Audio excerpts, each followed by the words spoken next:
He's the analyst, Holbert Grayson. He knows what he's talking about. I'm Coach Smith. I know what I'm talking about, but what you talking about?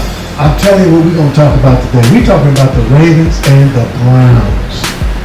Holbert, this is one of the most curious matchups, I think, for week number one. I'm looking at, and Baker Mayfield, he hasn't met the expectations. He's shown flashes, but Lamar Jackson, MVP of the league last year, but couldn't get it done in the playoffs. The Titans showed a blueprint on how to contain him. They couldn't stop him, but they were able to contain him. So right now, I'm looking at this game being one of the more interesting matchups this first week. Well, coming into week one, the Cleveland Browns have a lot of unknowns and a lot of uncertainties. And one primary reason is because they have a new first-year head coach. He's actually the 18th head coach for the Cleveland Browns. His name is Kevin Stefanski. Yeah. He's a long-term assistant coach from the Minnesota Vikings organization. Minnesota has been known to be a good franchise, good ball club to play for. They've had a lot of great runs, so Stefanski should be a guy that knows what he's doing. But the issue still remains, first-year head coach of a new organization. And now I'm going to tell you where my biggest issue comes from. My biggest issue comes from Baker Mayfield. In my opinion, that's an issue right there. Right. In my opinion, having two of the best receivers in the league right now, in Odell Beckham Jr. and Jarvis Juice Landry, you should be able to get a lot done. And then you have a solid running back in Nick Chubb from Georgia. You have three SEC products. SEC has been the ribeye of college football over the last 10 years. So it's no exceptions. It's no reason why a kid from Oklahoma that's used to playing with talent doesn't or isn't able to get the job done. And so that's my issue. When you look at the numbers, last year Nick Chubb 1,494 yards on 298 carries. Odell Beckham Jr. 74 receiving yards. 74 receptions on 1,035 receiving yards. Jarvis Juice Landry, 83 receptions, 1,100 receiving yards. And so with that kind of offensive potency and productivity, Baker Mayfield, you have to be the guy. You have to be the guy that says, hey, this is what we're not going to do. And guess what? Everybody talks about Jameis Winston and the kind of season he had. Last year, Baker Mayfield, you had the exact same kind of season. 22 touchdowns to 21 interceptions. Man, that's just not a good look. That's not a good look, because at the end of the day, you are one interception away from being 500 in the touchdown to interception ratio pool. So I don't know when you're gonna, you've been known for being a jokester and a prankster, but you gotta do some work, son. You gotta get in there and get the job done, because at the end of the day, again, Nick Chubb is a monster. Juice, Louisiana boy, Louisianimal, it says it all, monster. Odell Beckham Jr., Louisianimal, says it all, monster. You got to do your job. Defensively now, again, I think they really need to change the Cleveland Browns name to the Louisiana Browns. Because on the defensive side, the Louisiana Browns? Yeah, on the defensive side of the ball, they have a guy from Shreveport, Louisiana, yes, Greedy Williams, yes, and he's greedy with that football, man. I love Greedy Williams. I was so happy. And Greedy is another LSU guy. So again, Cleveland sees something in LSU football that's pretty good that makes them keep going draft other LSU guys. And then you have another SEC guy that was dominant in his time at Texas A&M, and Myles Garrett, who's just like, he's a 6'5" freak of nature that gets around that edge and you know, he makes offensives tremble. But at the end of the day, you know, Gritty and Miles are going to do their job. What's the rest of the guys going to do on the Cleveland Browns defense, Coach? Boy, you said a mouthful. But you know, one thing about it, last year, you realize they split last year. They found a way to contain Lamar Jackson last year, and they made him fairly pedestrian. And then Nick Chubb had 165 yards rushing against that Baltimore defense. Now, Baltimore's defense wasn't one of the greatest defenses last year in the playoffs, because the Tennessee Titans did two things. They ran it right and they ran it left. That's all they did. They were not going to let Lamar Jackson get on that field enough times. They limited his possession, and that's what I think Kevin Stefanski is going to do. He's going to limit the possessions of. He's going to try to limit the possessions of Lamar Jackson, and try not to let him get on. Because what's the best way to keep a good quarterback from winning? Don't let him get on the field. That's right, Coach. You can't get on the field. If you can't get on the field and do like this, first downs, keep the ball. You got to keep getting first downs. That's what you got to do. And I think that's what the Browns are going to try to do. So what am I saying? Baker Mayfield, let me tell you what they're going to do. They're going to cut down his passing. I'm not going to say in half, but he's not going to be the main focal point. You just said it. Nick Chubb, the two wide receivers. They got two great tight ends. They just got a great tight end, Austin Cooper, and the big kid, the Nigerian kid. These guys are fantastic players. Now, Stefanski's going to put two tight ends in the game. He's going to hand that ball off. It's going to be play action. And it may not be a whole lot of checkoffs for Baker. And that's probably part of, and I will guarantee you this. Let me tell you something. This is the first year I haven't heard Baker Mayfield doing this in the offseason. Right. A lot of talking. You ain't heard a thing. I guarantee you, Kevin Stefanski, okay, Baker, let me talk to you. We ain't going to be doing a whole lot of talking during the offseason. Right. That's what he said. I guarantee he did. Let's get better at quarterback, not talking. Okay? Politicians talk, football players, quarterbacks especially play quarterback. Let's get better at quarterback, not talking. I hope you're right in what you said in that manner.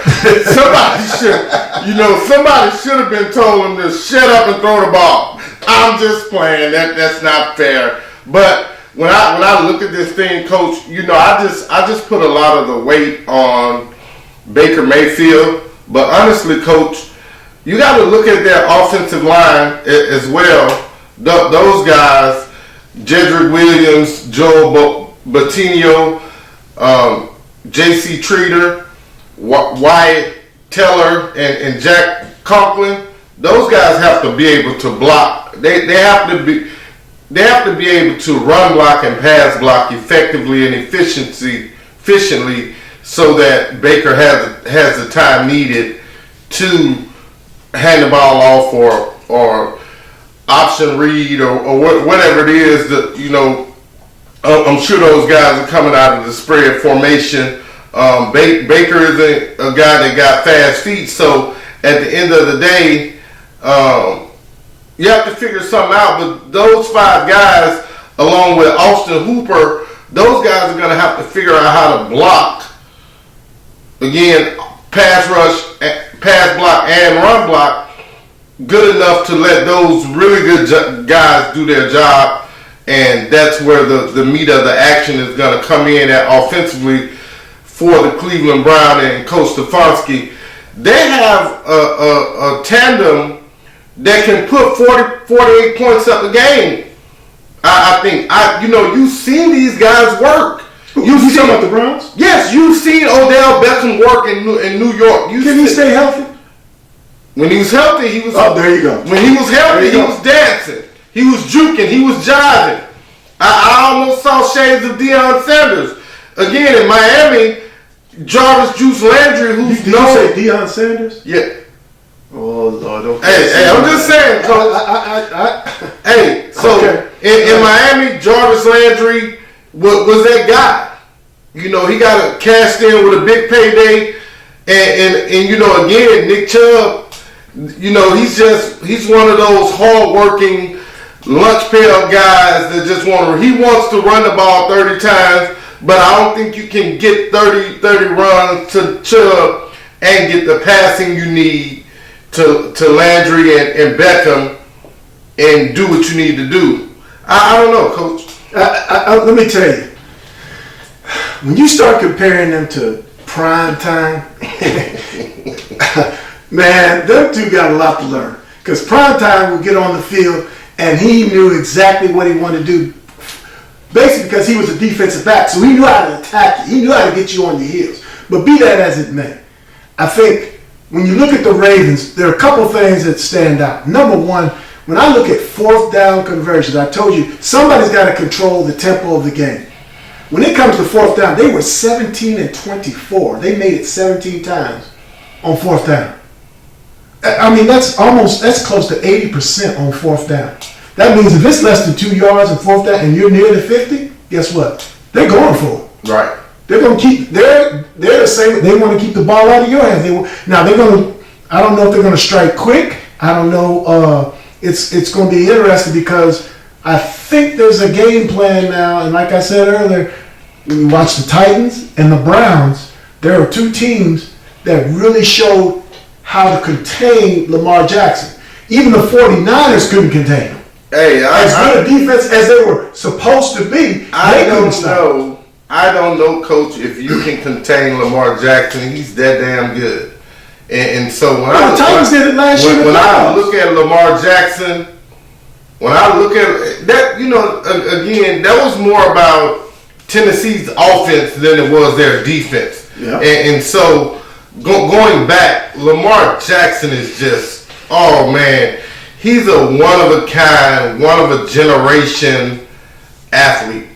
And you know, again, as much as I love Tennessee's job that they did last year, I guarantee you Lamar Jackson, he's the one guy that I don't have to worry or wonder if he worked during the off season. I know Lamar Jackson worked. That's right. Because that's who he is. He's a work guy. And he's a work guy because he knows maximum effort yields maximum results. And that's why he's going to work. So, again, like I said, Myles Garrett, yeah, we know he's going to do his thing. We know that you can't pass on Greedy's side. I know that. I hope that. Well, Lamar's a pro. He knows that. So, again, who's going to come with Lamar and Myles? I mean, with Greedy and Myles to help them, you know, sustain what the Baltimore Ravens are going to try to do. Tight ends, again, Mark Andrews for the Ravens. He showed last year that he can make plays. He can get down the middle. And those, if you go to some type of nickel package where you got 5 DBs in there and he's still got tight end. And now let's not forget, the Ravens averaged 5.5 yards a carry. They rushed 300 for over 3,000 yards last year. They want to run the football. That's what they want to do. It's not that Lamar can't throw it, but they want to run the football because it sets up everything else. I don't know how much more running they're going to do with Lamar. They might pick their spots, but I guarantee you this: he's still that added dimension that puts give defensive coordinators a little bit of a hard time sleeping at night because you can prepare. You can't prepare for that in practice. It's hard. No, you really can't because the ball handling. One thing I like about Lamar is his ball handling. Sometimes you just don't know where the ball is. Right. And then when he gets out in space, it's over. It's over. You can put Odell back there at quarterback to match. Don't put Odell at quarterback. You can put Odell back there at quarterback to simulate Lamar's speed. No, he ain't gonna do that. What if a defender forgets that that's Odell? That's your number one receiver. And what do you do then? How do you counteract that? What's your prediction, Coach? All right. Well, looking at the way the Ravens like to run the football, you can't account for the quarterback. If you put a spy on him, you still got to chase him down. And then there's the play action pass. Defensively, the Ravens proved good enough to slow you down, but they couldn't stop. They couldn't stop the Tennessee Titans up front.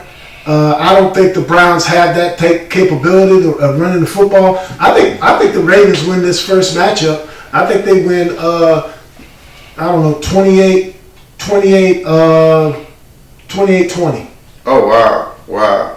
28-20, and I think Lamar Jackson takes a knee on the 10-yard line going in. They could have scored 35.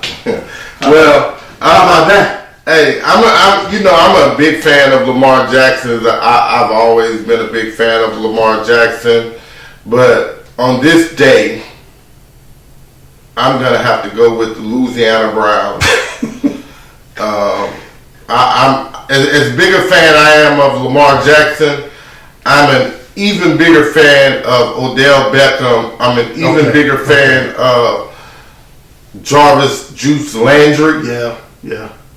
And those guys just can flat out play football. But can the quarterback get it to him?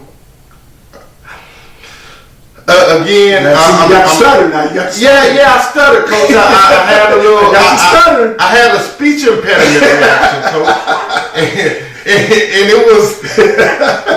it was one of those speech impediment reactions where, damn, he got me. Yeah. Because I don't know what Baker Mayfield's going to do. That's right. But if he does his job, 35-21. Louisiana Browns defeat the Baltimore Ravens in spectacular fashion. We will see.